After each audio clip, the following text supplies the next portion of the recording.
Você sabe que esse texto aqui é quase que chover no molhado, né? 2 Crônicas 20:20. Esse aqui é um texto que você conhece de trás para frente, né? Contudo, vale a pena a leitura, pelo que está em 2 Crônicas 20:20. Encontrou também? Você sabe que lá diz assim, ó: pela manhã bem cedo se levantaram e saíram ao deserto de Tecoa. Ao saírem eles, pôs-se Josafá em pé e disse: ouve-me, ó Judá, e vós, moradores de Jerusalém, crede no Senhor vosso Deus e estareis seguros. Crede nos seus profetas e prosperareis. Você sabe que nós estamos no atual momento da humanidade tendo muitas pessoas se levantando como sendo pretensas profetas de Deus, como se tivessem sido ungidas por Deus, pelo próprio Senhor Jesus, para pregarem a sua palavra. Mas quando paramos para ouvir o que esses pretensos profetas, o que esses pseudos profetas têm proclamado como sendo, na visão deles, o evangelho genuíno de Deus, quando nós avaliamos isso que eles têm dito a partir da palavra revelada de Deus, que é a Bíblia, nós começamos a encontrar algumas contradições em relação àquilo que as pessoas estão defendendo que seja evangelho e aquilo que de fato é evangelho, segundo consta nos escritos inspirados. Você abre o celular, por exemplo, não é? Zapeando no Instagram, no Facebook, no YouTube ou em qualquer outra forma de comunicação, você encontra muitas pessoas com a Bíblia aberta, não é? Dizendo: olha, é assim, não é assim, é assado, é desse jeito, não é daquele, ou quem sabe seja daquele outro. Você encontra muitas mensagens, não é, sendo ditas e pregadas todos os dias como sendo teoricamente palavra de Deus e mensagem de Jesus, e mensagem do céu, e mensagem revelada e inspirada, que pode fazer toda a diferença na sua vida. Você encontra muita gente falando a respeito de Deus, né? Você liga o rádio no seu carro e você começa a passar as frequências, as estações de rádio, e você vai encontrar pelo menos várias rádios que tem lá uma música evangélica, uma música cristã. Você liga a televisão na madrugada e você vai ter também muitas pessoas com a Bíblia debaixo do braço, com a Bíblia na mão, sendo assistidas e ouvidas, não é? E tendo a atenção de muita gente naquelas igrejas, e eles estão lá de cima dos púlpitos das suas mega igrejas, pregando algo que se pretende ser evangelho. Aí vem a Bíblia genuína, a palavra de Deus, e fala assim: olha, vocês devem crer no vosso Deus para que sejam seguros, e vocês devem crer nos seus profetas para que vocês de fato prosperem. Aí esta mensagem que a igreja cristã, não é? Eu estou aqui agora me referindo aos cristãos de forma geral, sem bandeira denominacional. A mensagem cristã hoje, ela foi invadida e ela está poluída por algumas teses e algumas teorias que não tem nada de evangelho, que não tem nada de Jesus, embora falem sobre ele, que não tem nada sobre a palavra de Deus genuína e inspirada, que não tem nada a ver com profetas de Deus, que não tem nada a ver em estar seguro na palavra de Deus e na vontade de Deus, porque, aliás, o que diremos daqui a pouco nos fará ver e refletir que estão, na verdade, trazendo uma outra pauta, que não é genuinamente a pauta de Deus para a igreja. Eu quero falar com vocês hoje a respeito do evangelho progressista. O evangelho, você sabe o que é? São as boas novas de salvação. Isso significa a palavra evangelho. Agora, o evangelho progressista é o evangelho que está subjugado a uma ideologia e debaixo do panorama, debaixo da visão desta ideologia, qual seja a ideologia progressista, as pessoas estão levando debaixo do guarda-chuva, do guarda-sol, não é? Do progressismo, estão levando um evangelho que não é de fato evangelho. Agora, o que é progressismo?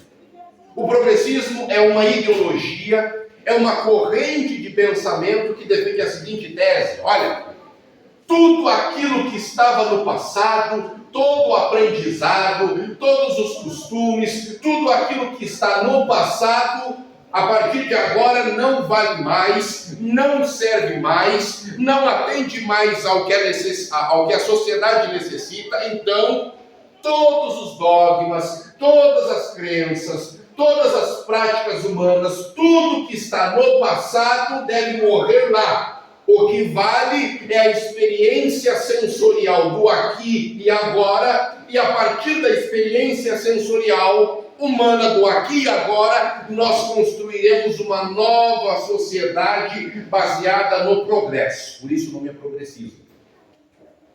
O progressismo diz que tudo do passado é irrelevante. O progressismo diz que tudo da antiguidade não presta. O progressismo diz que todo o passado é inócuo, é inoportuno, não deve mais fazer parte da contemporaneidade. Tudo que teremos para o futuro deve ter como base aquilo que nós somos agora, desconsiderando as nossas raízes, vertentes, a nossa vida pretérita enquanto sociedade. Isso, em linhas gerais, defende o progressismo.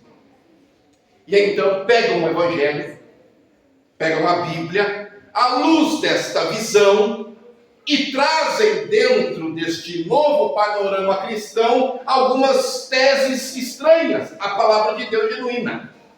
E eu quero discorrer aqui brevemente a pelo menos 3 destas teses, destas pseudo-doutrinas que o Evangelho progressista defende hoje. Primeira delas, a primeira ideia errônea, a primeira distorção do Evangelho, que os falsos profetas que pregam um evangelho progressista defendem, eles dizem que a Bíblia deve ser relida e reinterpretada para atender às demandas da sociedade atual. Porque a Bíblia, como ela está posta, não serve mais para fazer com que a sociedade de fato passe por uma transformação. De certa forma, eles estão dizendo que a Bíblia caiu da moda. De certa forma, eles estão dizendo que a Bíblia não serve mais. De certa forma, eles estão dizendo que os conceitos que a Bíblia traz e que os conselhos que a Bíblia nos coloca não estão mais de acordo com aquilo que a sociedade precisa ouvir. Aí, inclusive, teve um pregador no ano de 2020, você deve ter ouvido muito isso, não é? Sendo comentado no mundo cristão, ele disse que a Bíblia deve ser atualizada.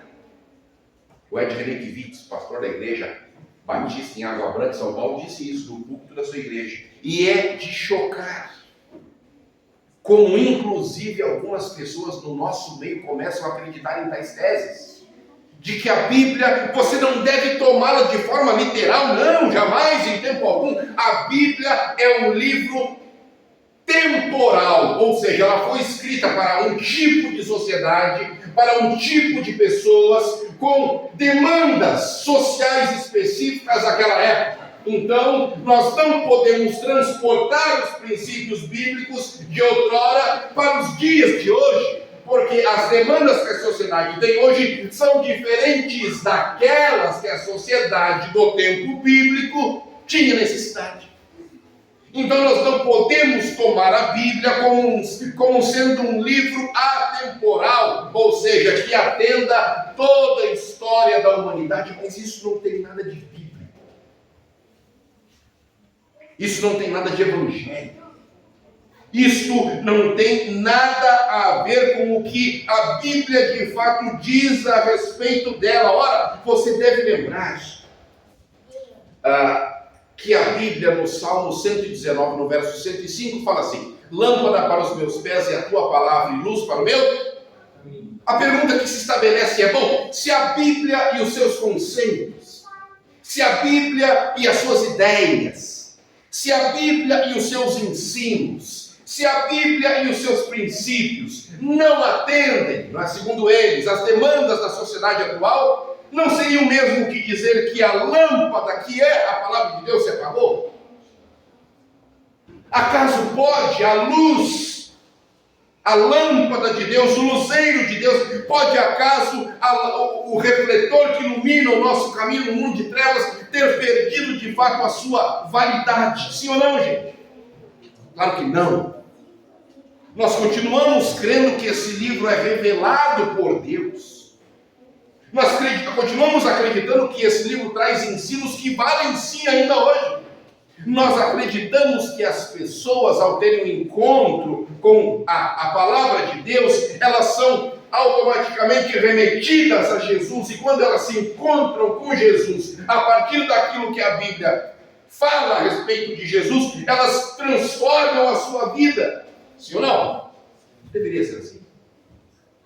Então, eles dizem que a Bíblia, olha, a Bíblia, ela é um livro. Olha, tem alguns argumentos interessantes. Outro dia, eu estava assistindo, não é, a um seminário, não é? Tinha lá 4 teólogos, um dos teólogos ex-adventista, inclusive, estava lá participando desse congresso, sobre a Bíblia, né? a sua contemporaneidade. Estavam debatendo o livro, não é? Lá nesse congresso. Um dos palestrantes, ele disse assim: olha, nós cristãos, nós não somos seguidores de um livro, nós somos seguidores de uma pessoa, e essa pessoa é Jesus. Isso é muito interessante. Nós não seguimos um livro, dizem eles. Nós não temos um papa escrito, porque eles defendem assim: os católicos, eles seguem um homem, um papa, o vigário, o pontífice entre Deus e os homens. Aí agora, eles dizendo, né? Agora vem os cristãos e substituem a figura do papa, uma figura pessoal, humana, que se intitula o pontífice entre Deus e os homens, e os cristãos agora colocam um novo papa entre eles e Deus. Eles colocam a Bíblia, mas não deve ser a Bíblia a ponte entre os homens e Deus, a ponte a Jesus. Isso é muito interessantíssimo. Ele é sorrateiro e malandro, não é verdade? Mas veja, através de qual instrumento você conheceu a vontade de Deus e Jesus? Através de qual? Através de... Então nós devemos desconsiderar e achar que ela não presta mais, achar que a Bíblia venceu. Não é na própria palavra de Deus aonde Jesus diz: olha, vós julgais, examinais as Escrituras, porque vós julgais ter nelas a vida eterna, e são elas mesmas que testificam de quem? De mim. Lâmpada para os meus pés e a tua palavra, e luz para o meu caminho. Então, o Evangelho Progressista diz que a Bíblia é um livro relacionado é uma obra literária. Veja isso. É uma obra literária, é um livro retrógrado, não atende mais às demandas da sociedade atual. Nós não devemos cultuar esse livro, nós devemos cultuar Jesus. São alguns dos argumentos que estão defendendo hoje para desconstruir aquilo que a Bíblia é. Agora vem a segunda parte. Vem aquilo que vem na esteira da desconstrução da Bíblia. Primeira coisa que o Evangelho Progressista defende é que a Bíblia não serve mais e que está fora de moda. Depois disso, a segunda coisa que eu quero deixar com vocês hoje é que estão dizendo que o pecado é um conceito relativo e não absoluto. Vou repetir. Estão defendendo hoje que a noção de pecado, ou seja, aquilo que nós entendemos ser pecado, nós devemos repensar isso.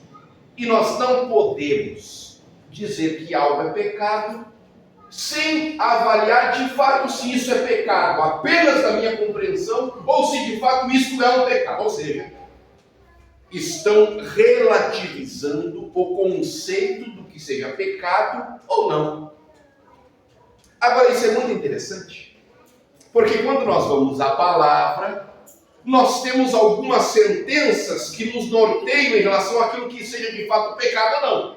E eu quero trazer apenas um texto que está em 1 João 3, 4 a 9, que diz que o pecado é a transgressão da lei. E se nós temos uma lei que traz um parâmetro para dizer o que seja pecado e o que não seja, nós não podemos defender a tese de que o pecado ele é dependente das circunstâncias. Ou seja, quem sabe aquilo que seja pecado para mim não seja pecado para ti. Teve um outro que disse assim, um outro pretenso profeta mesmo, ele disse assim, olha, nós não podemos condenar homossexuais ao inferno simplesmente por causa de 2 ou 3 textos fora de seu contexto na Bíblia. O que ele estava querendo dizer é que homossexuais, ou seja, a prática homossexual não é um pecado segundo a palavra de Deus. É isso que ele estava querendo dizer. As pessoas estão, na verdade, querendo desconstruir o padrão de Deus exposto na Bíblia para tentar dizer que as coisas que elas fazem, não é?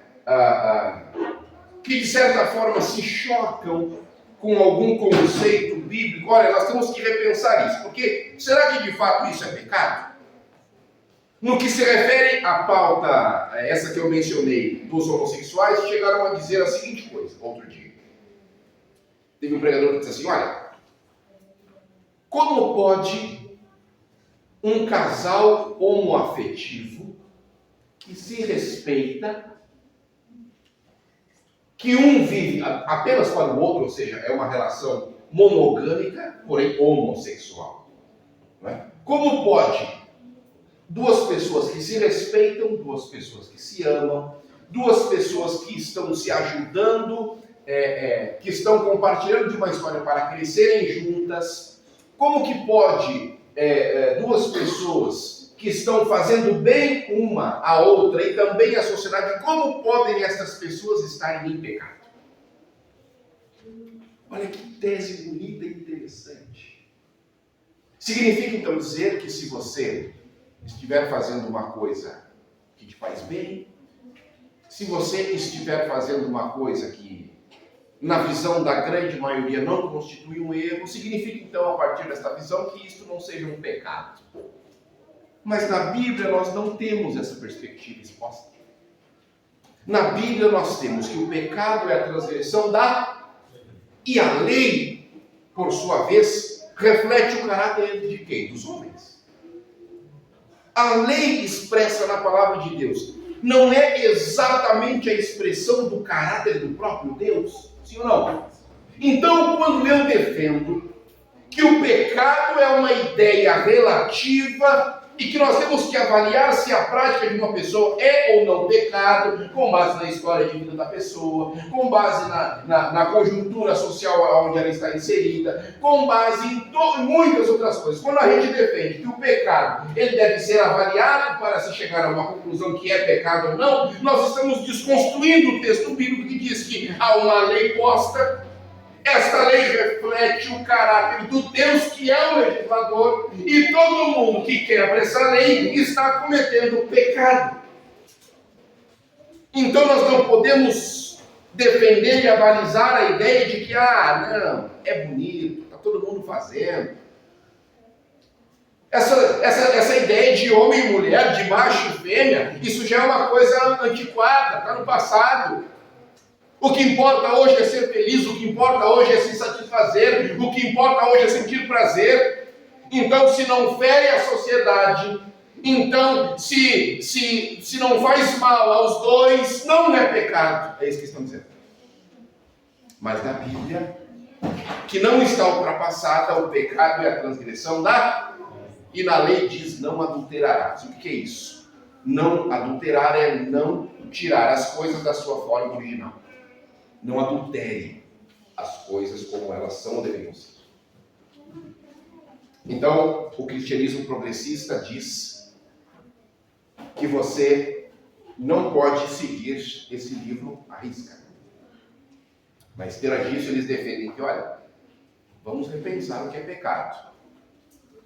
Aqueles sites que você frequenta no seu celular e que ninguém sabe, se te faz bem, não é pecado. Aqueles comportamentos que você tem, que só você sabe que tem. O pastor não sabe, a esposa não sabe, os filhos não sabem, o marido não sabe. Tudo aquilo que você faz às escondidas, às cegas, não se preocupe não. Se está te fazendo bem, continue, não é pecado. Aquele tipo de palavra que você fala dentro de casa, sabe? Aquele tipo de desvio que você faz lá no trabalho, isso aí o seu patrão está ganhando muito já. Eles estão tentando arrumar uma desculpa para os nossos pecados. Querem distorcer esse livro, querem te dizer que você não é tão pecador assim, e eu também. E no final da história, e agora vai nos capturar aqui, que eu vou dizer a todos. O Evangelho progressista diz que Jesus aceita as pessoas como elas são. Você já deve ter ouvido muitas vezes aqui no culto da igreja alguém dizer assim: olha, Jesus te aceita como você é. Você é a coisa mais linda de Deus. Você já deve ter ouvido muita coisa assim para te bajular. Você já deve ter ouvido. Não, porque Jesus não te condena. Outro dia, alguém, meu amigo, nas redes, foi na Páscoa isso, citou a seguinte frase, colocou lá nos stories, né? Colocou assim: olha, aquele que podia me condenar morreu por mim. Tem erro nessa frase. Erro número 1. Aquele que poderia te condenar, continua podendo te condenar. Correto? Aquele que poderia te condenar, continua podendo te condenar. E aqui o segundo erro: ele não morreu por você. Ele morreu no seu lugar. Quando nós pensamos que Jesus morreu por nós, isso não nos coloca numa condição de também culpados. Jesus morreu por mim. Que coisa linda isso, não? Jesus morreu por mim. Nossa, como ele fez uma grande coisa por mim. Quando nós pensamos, olha como é sutil isso, gente. Quando a gente não entende que Jesus não morreu por nós apenas, mas morreu no nosso lugar, Jesus morrer por mim não me coloca na condição de culpado. Quando Jesus morre no meu lugar, quando eu entendo que Jesus morreu no meu lugar, eu estou reconhecendo que eu cometi erros. Eu estou cometendo que eu cometi práticas erradas. Eu estou admitindo que eu precisei de um sacrifício, porque os meus pecados causaram separação entre nós, entre mim e Deus. Então Jesus se manifesta não apenas para morrer por mim, mas para morrer no meu lugar. Por quê? Porque eu merecia ser condenado. Foi eu que feri o coração de Deus. Foi eu que me afundei na lama da pornografia, do roubo, da mentira, da podridão, do engano, do adultério e do erro. Foi eu que me inseri nessa lama do mundo. Mas Jesus, ele veio e tomou a minha culpa, tomou o meu lugar. E é por isso que na Bíblia o castigo que nos traz a paz estava sobre ele, e pelas chagas dele nós fomos curados. Jesus não apenas morreu por nós. Qualquer pregador que venha e diga isso aqui, ele está levemente equivocado. Jesus morreu no seu e no meu lugar. Nós somos culpados e não ele era.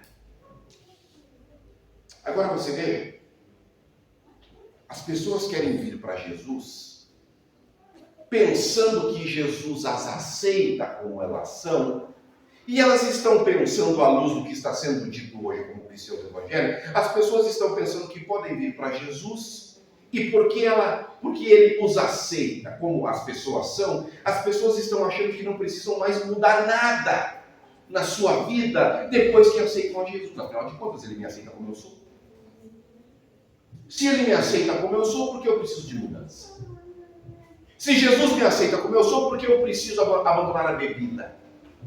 Se Jesus me aceita como eu sou um ladrão, por que eu posso continuar roubando? Afinal de contas, Jesus me aceita como eu sou. Se Jesus de fato aceita as pessoas como elas são, por que então ele não aceitou o erro de Eva? Não disse assim: Eva, minha querida, Adão e Eva, venham cá, vocês erraram, mas eu sei, vocês são originalmente fracos, então eu vou aceitar as coisas como são, vocês continuem aí no jardim do Éden cometendo erros, que está tudo sem problema. Foi esse o comportamento de Deus, sim ou não? Sim ou não? Não. Aí, Jesus um dia se encontrou com uma pessoa que estava sendo lá condenada, não é, vilipendiada, estava lá. Jesus chegou e falou assim: ó, todos os teus acusadores foram embora. Eu também não te condeno. Estão pregando até essa parte só hoje. Estão dizendo assim: ó, Jesus não te condena. Foi ele mesmo quem disse: eu também não te condeno. Só que daí põe um ponto final na narrativa bíblica. Mas a narrativa da história continua dizendo: vai e não peques. Quem te falou que Jesus te aceita como você é, mentiu para você. Quem falou para a gente que Jesus nos aceita com os nossos erros, com as nossas falhas, com as nossas debilidades de caráter, quem te colocou isso na mente, mentiu para você. Deixa eu te explicar. Jesus não nos aceita não como nós somos. Caso contrário, ele deveria ter aceito os dois ladrões lá na cruz. Ele deveria ter aceito o jovem rico lá, aquele que era perfeito. Ele deveria ter aceito na hora. Né? Então, Jesus não nos aceita não como nós somos. Isso vai para as redes depois, tá?